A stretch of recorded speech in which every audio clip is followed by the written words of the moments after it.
Ya. Ya, pemirsa, untuk membahas lebih lanjut agresi Zionis Israel yang hingga saat ini enggan berhenti menggempur Gaza, kita akan membahasnya bersama dengan analis Timur Tengah Hasibullah Satrawi. Mas Hasibullah, selamat sore. Selamat sore Mas Kevin. Ya, Mas Hasib, terima kasih atas waktunya bersama kami. Mas Hasib, Hamas sudah menyepakati gencatan senjata yang dirancang oleh Mesir dan Qatar. Kita tahu itu, namun Israel menyatakan tawaran gencatan senjata ini gagal memenuhi tuntutan utamanya, sehingga kemudian akhirnya ia melakukan serangan darat itu. Apakah memang sejak awal sudah tidak ada niat baik, tidak ada niatan jujur begitu dari Israel untuk mau menghentikan serangannya? Ya, Mas Kevin, sebenarnya kalau perang ini dibaca secara adil dari kedua belah pihak, maka saya melihat baik Israel maupun Hamas itu sama-sama ingin menaklukkan, ingin mengalahkan lawannya masing-masing dengan berbagai macam cara. Sekarang ini ada dua yang harus kita amati secara seksama. Yang pertama perkembangan di lapangan dan yang kedua perkembangan di meja perundingan. Perkembangan di lapangan yaitu ditandai dengan meningkatnya serangan-serangan militer yang digunakan oleh atau yang dilakukan oleh Israel yang menurut sebagian pengamat itu diduga sengaja ditingkatkan untuk memberikan tekanan kepada Hamas sehingga Hamas lebih lebih melunak dan bisa menerima mungkin masukan-masukan yang diinginkan oleh Israel. Nah, sementara kita melihat dari sisi Hamas, Hamas juga sama, mereka juga mengetahui pola yang dibaca dan dilakukan oleh Israel, karena itu mereka tidak serta-merta dengan modal langsung memberikan kartunya.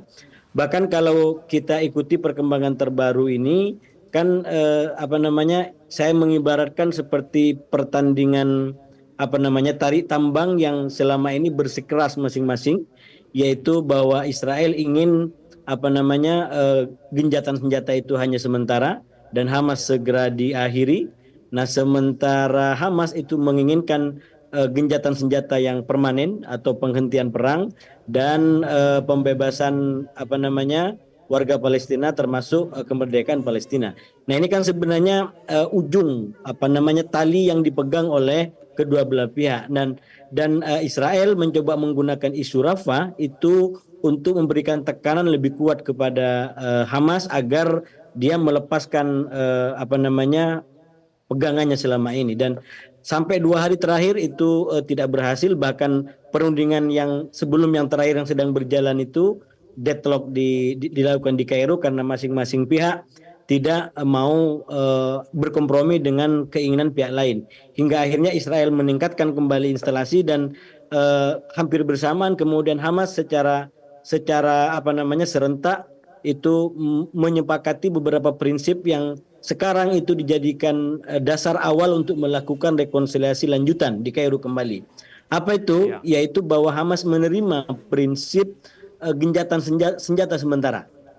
Bahkan di dalam teks yang disebarkan oleh beberapa media itu ada 3 tahapan nanti diharapkan dalam genjatan senjata ini, yaitu 40 hari pertama penukaran sandera dan kemudian perlahan tentara Israel menarik diri dari Gaza, lalu kemudian 42 berikutnya itu pelepasan selanjutnya, dan 42 hari terakhir akan diharapkan menjadi awal daripada pembangunan Gaza kembali. Nah, Mas Kevin, kalau kita lihat apa yang dilakukan oleh Hamas ini kan sebenarnya saya yakin strategi yang sengaja digunakan juga untuk meningkatkan opportunity dan keuntungan dia.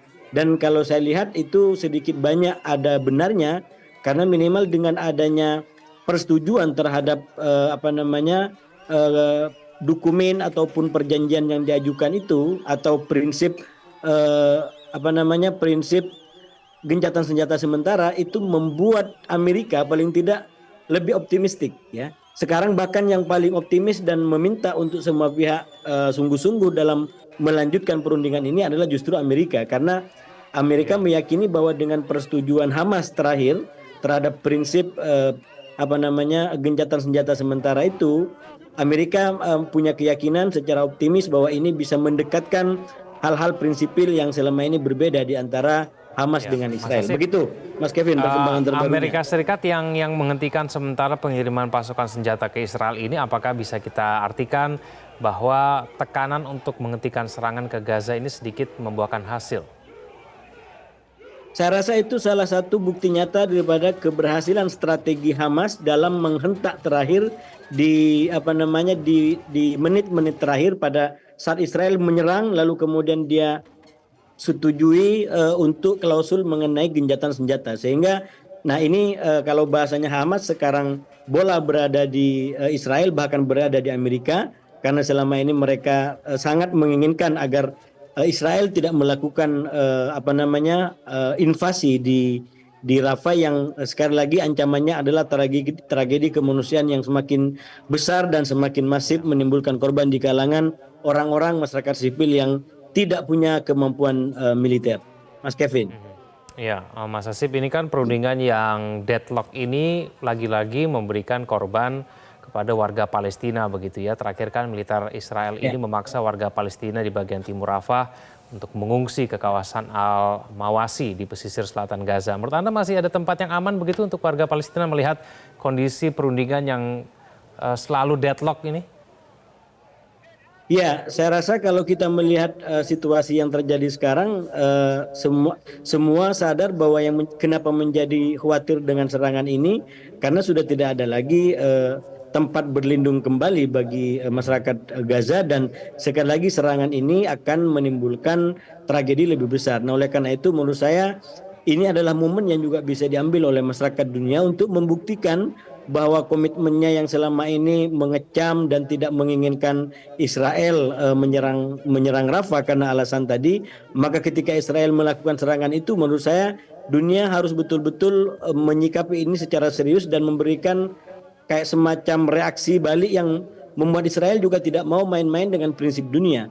Saya yakin Israel mengabaikan dunia termasuk Mahkamah Internasional karena dianggap tidak ada sesuatu yang serius dari mereka. Ini cuma pernyataan-pernyataan yang bisa terbang bersama angin gitu. Dan menurut saya itu tamparan bagi masyarakat dunia. Nah, oleh karena itu kalau Israel lanjut dengan serangan ini, menurut saya negara-negara di dunia paling tidak Mesir dan negara-negara yang berbatasan dengan Israel itu harus betul-betul memberikan kayak semacam punishment atau hukuman yang membuat Israel sadar bahwa dia tidak sendirian di dunia. Ini ada hukum yang harus dihargai, ini ada persekutuan yang juga harus dihargai, termasuk mungkin Mas Kevin ini yang saya respect dengan yang terjadi dalam 1 minggu 2 minggu terakhir, suara menurut saya anak-anak muda, terutama melalui perguruan tinggi atau melalui mungkin lembaga pendidikan lain.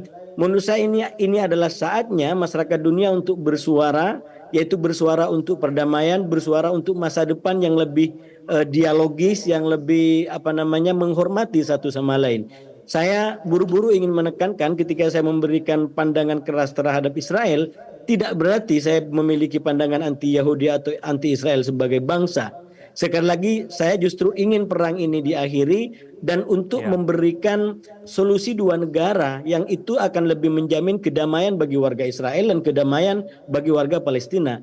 Perang seperti ini tidak akan memberikan damai bagi kedua belah pihak. Perang seperti ini akan semakin menyuramkan, menggelapkan masa depan kedua belah pihak yaitu Israel dan Palestina dan juga mungkin juga masyarakat dunia. Karena sekarang era terbuka dan semua orang bisa melihat.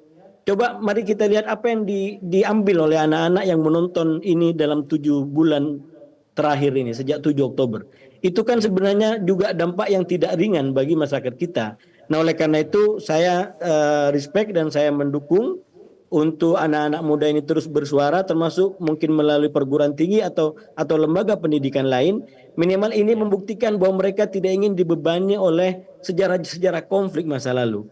Ini kan yang kita alami hari ini boleh kita anggap sebagai beban yang diturunkan oleh generasi 40-an ya. Yang itu kemudian menjadi beban kita semua. Nah, sekarang mestinya kita harus memikul tanggung jawab sejarah ini. Para pemuda harus turun ke lapangan untuk memberikan tanggung jawab sejarah ini bahwa kita ingin masa depan yang lebih damai dan salah satunya adalah kita dukung para pihak ini kembali ke perundingan, kembali pada solusi perdamaian, solusi dua negara sehingga dua bangsa ini betul-betul bisa hidup secara berdampingan dan kita katakan tidak untuk peperangan dan korban-korban yang terus berjatuhan di kalangan masyarakat yang tidak berdosa, Mas Kevin. Oke, Mas Hasibullah Satrawi, terima kasih sudah bergabung bersama kami di Metro hari ini. Selamat sore. Jelajahi cara baru mendapatkan informasi. Download Metro TV Extend sekarang.